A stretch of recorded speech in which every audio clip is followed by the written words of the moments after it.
friends, welcome to Tarunayas. Today we will be discussing daily current affairs of 8th of November 2022. So let's start with the first news of the day. The first news is about the MOSQUIRIX. MOSQUIRIX is basically a vaccine that has been designed for malaria. Now, so far there existed no vaccine for malaria, and now this vaccine has been designed to prevent malaria. Now we will discuss that how this works and who has developed this vaccine.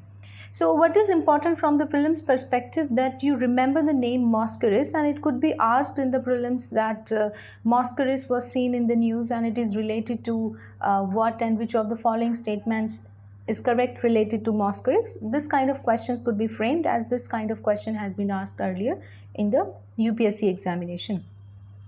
Now malaria, which kills nearly 6 lakh people every year, and the majority of whom are children under the age of 5 years, and they live in sub-Saharan Africa country. In fact, India also, which is in the subtropical region, has high cases of malaria, especially during the monsoon season. Now, WHO has given approval to the RTS-SS01, which is MOSQUIRIX, developed by the GlaxoSmithKline, to act as a vaccine for the malaria. Now, it has modest efficacy, and it reduces the severe malaria cases by only about 30% after 4 doses given to the children. Now what happens if we look at the life cycle of the malaria, which is spread by the mosquito, but the causative agent is Plasmodium. So if we look at this life cycle of this Plasmodium, there are various kind of Plasmodium species. For example, the Falciparum we have Vivax, we have Ovale, and we have got Malaria. So these species, the different type of species spread malaria, and they have different symptoms associated with the malaria. So if we look at the causative agent, that is Plasmodium, it has a very complex life cycle. It involves two individual the two living species. One is human being and the other one is the mosquito. So it completes its sexual cycle in the mosquito, and it completes its asexual cycle in human being, where it kind of multiplies and produces a stage which is known by the name sporozoites. Now these sporozoites, they releases toxins in the blood of the human being, which causes malaria, fever, etc.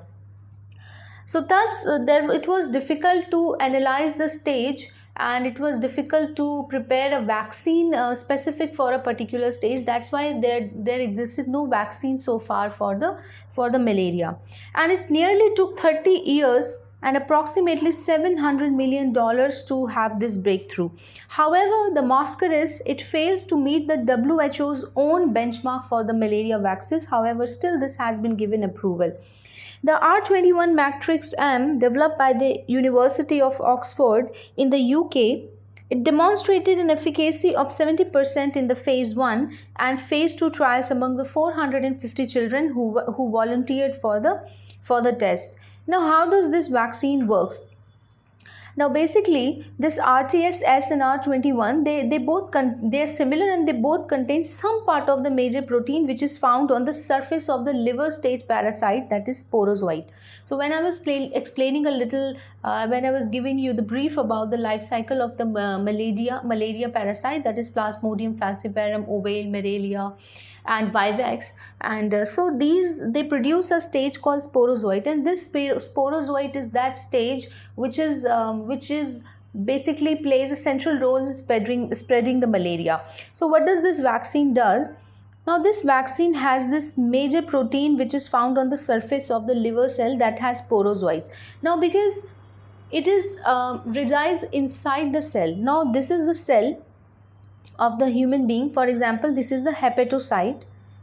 Hepatocyte. Hepatocyte means the liver cell. So this is the liver cell, this is the nucleus, and sporozoites are inside the cell. So when sporozoites multiplies and when their number increases, the cell it bursts open to release sporozoites. Then these sporozoites this infect another cell, another liver cell, etc. So this is how the life cycle of the malaria it goes on and on. So vaccine contains the major protein which is expressed on the surface of this liver cell which contains sporozoites. Now this antigen would then produce an immune response in the person who is vaccinated with MOSQUIRIX, and this immune response will be remembered by the body cells, because that's how the process of vaccination works. The phase 3 results, they are still awaited, which are expected by the end of year 2023. Now, what are India's weaknesses and strength? So the weakness of India lies in that there is no proper model which are available in India, and what those models are, they should be safe and scientifically robust controlled human infection models are not there. Now, for any vaccine to be tested, for example, there is a vaccine and we need to test it. We test it on small animal first. So we test it on small animal first. For example, we have mice, small rodents we take. And then we move on to in phases trial, we move on to the human. So this is how the vaccines tests are conducted. So there is no efficient, robust rodent model available in India which will check the efficacy of the vaccines for the infections like malaria and for other infections, for example influenza and all. So the next news is about the twin transition. So we will talk about the twin transition. Why this was in news? The World Economic Forum, it stated that the twin transition approach can help leaders bring the digital and sustainability agendas together to future-proof their organization. Now, what is this twin transition? So if you look at this picture, so we have the digital transition, that means the world is transiting from the paper utilization to the digital utilization. And we have got this sustainability transition, which means that we need to become more greener and we need to become more climate conscious. So we have this digital transition and sustainable transition. So there is a space between these two, where these two phenomenons they come together, and this is known as the sweet spot, which amplifies the digital transition. So then it becomes the sustainable digital transition. So this is what the twin transition is. So in case for your prelims perspective, this phenomena becomes important, because in UPSC it could be asked that what is twin transition? So what phenomena twin transition is, or which of the following statement is correct about the twin transition? So this kind of question could be asked. Now let's look at it into detail. So it recognizes that there is a huge and largely untapped opportunity for technology and data to drive the sustainability goals. So we know that by 2030 the world has to fulfill 7 sustainable development goals, and this twin transition phenomena would help world achieve these sustainable goals by 2030. The strategy basically combines the digital and the sustainability to unlock the efficiency and productivity in order to optimize the digital assets and infrastructure that would reduce the adverse environmental impact. Now, what is it? Basically, it can make a positive impact by greening the technology. So, what this twin transition in essence would mean?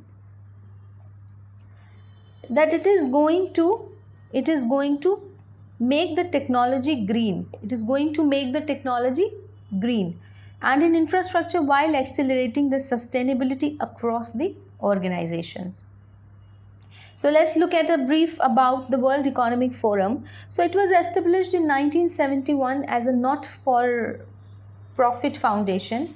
It is the international organization for the public-private cooperation.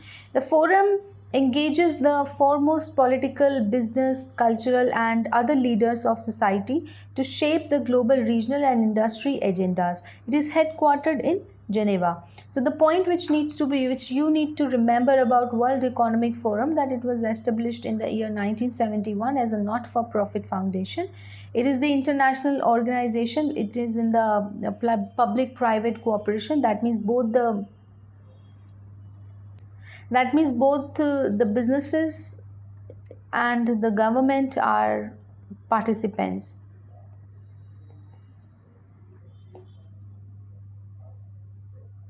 So the next news of the day is about the Falcon rocket of the company SpaceX. Right.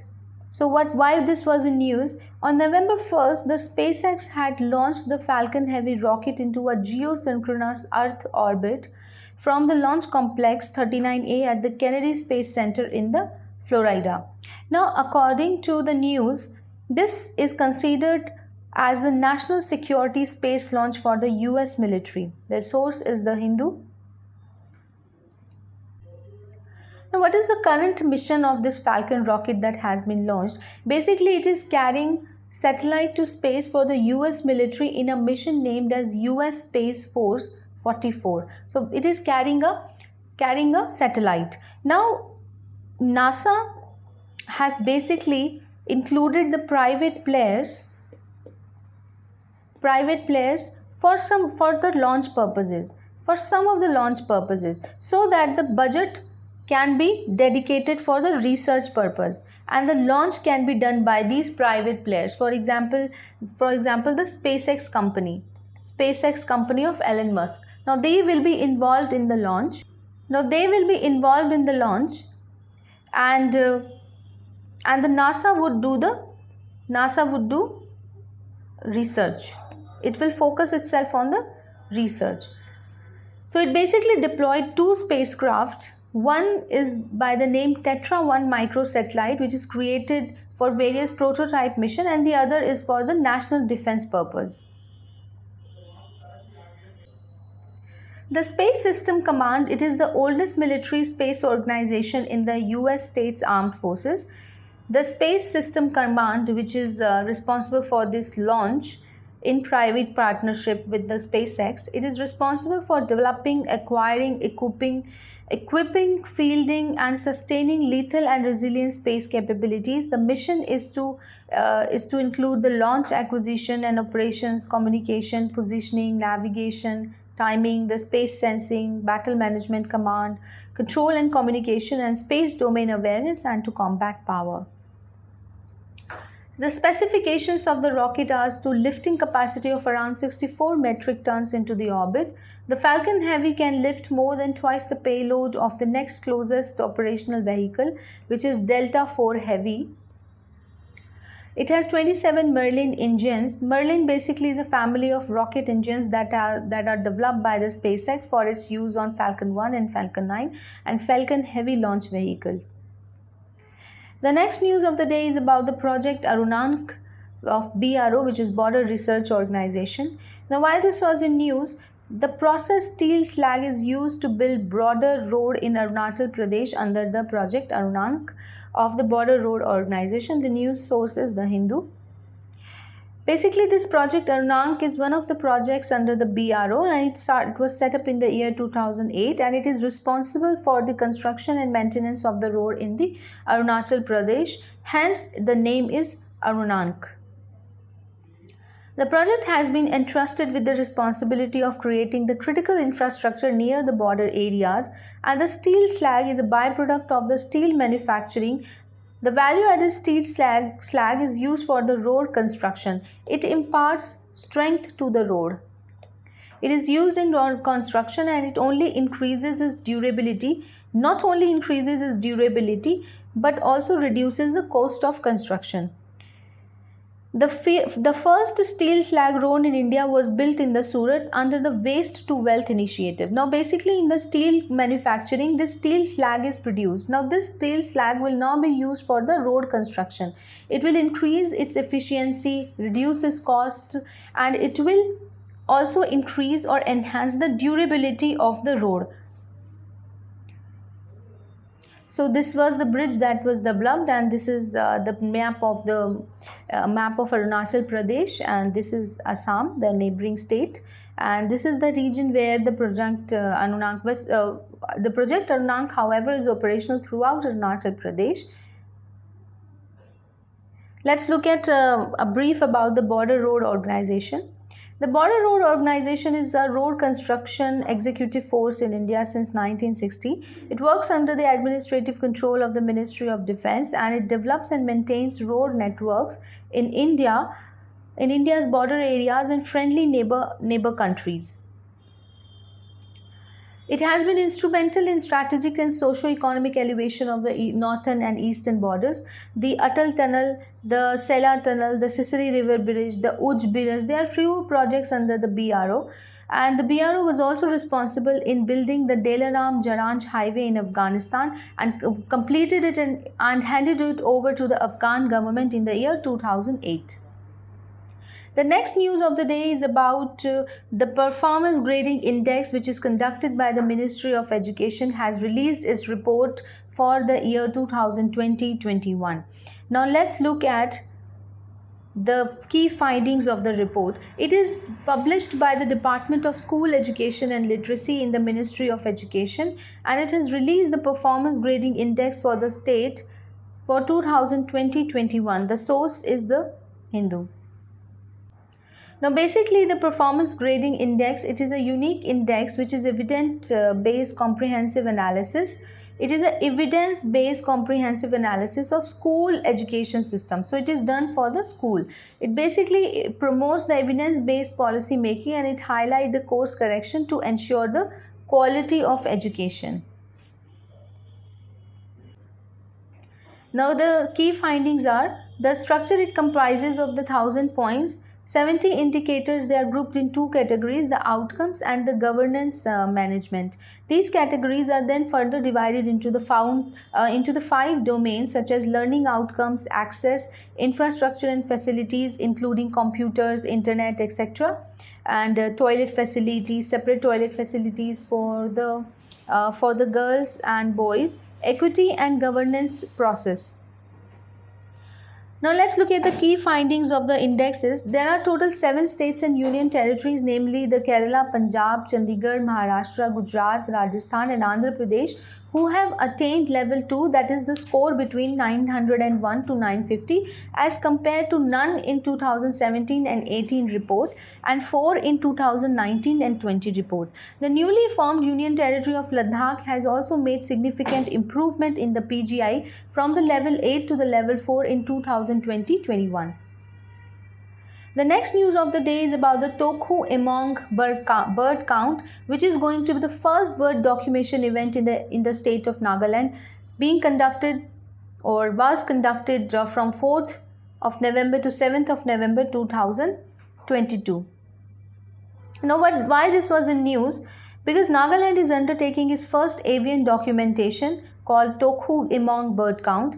This aims to go beyond the documentation of this famous Amur falcons, which declined drastically, but after the community effort, the population of the Amur falcon that visits annually in the state of Nagaland has increased significantly.